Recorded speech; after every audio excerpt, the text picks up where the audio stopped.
Kasi, pag nagsinungaling ka, ipapakita rin mo lang. Meron. Kailangan ka pa rin ako siyempre. Wala po akong sabihin ng pitch, wala po akong kausap talaga. Sa pagtatanong ni Senator Bato de la Rosa, sinabi ni Vizcaya, 23 years na silang contractor, at ang 2016, nagsimulang buwak ng flood control projects. Yung mga flood control projects, kailan kayo nag-engage na flood control projects sa Philippines?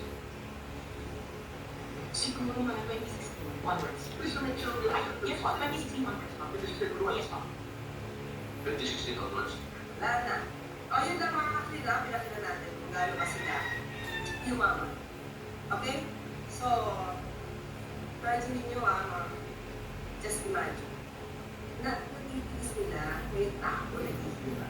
Tapos sila yaman. Tapos ang ginagawa nila, news project kaya substandard. Di ba? Bumaba ng video ng mga diskaya samantala mga mamamayan Pilipino, binabaha, literal. Tama, Jim Florento. Yun yun eh. Di ba namin napakadaming ganyan eh? Hindi naman nagkahi sa dami. O kung sa langit ka kayo pupunta. Di ba? Kaya idea.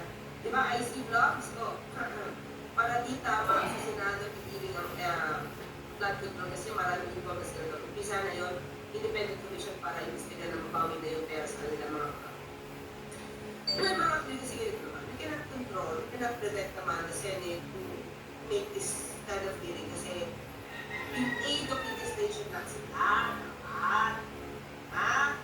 Pero di ba, bisa ikaw nagtataka tayo mga kapatid, bakit kaya?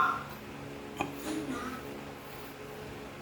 Kundi bakit naglabas ang Pangulo ng kanya sa alumni at sinimulan ito pa-imbestigan? Wala naman eh. Diba? British residents o from Switzerland, lagi ka na pinapanood asawa ko. Ayan, nakita niyo kita. British residents at sa yung asawa, maraming salamat sa inyo sa support. Diba, Loris from Loris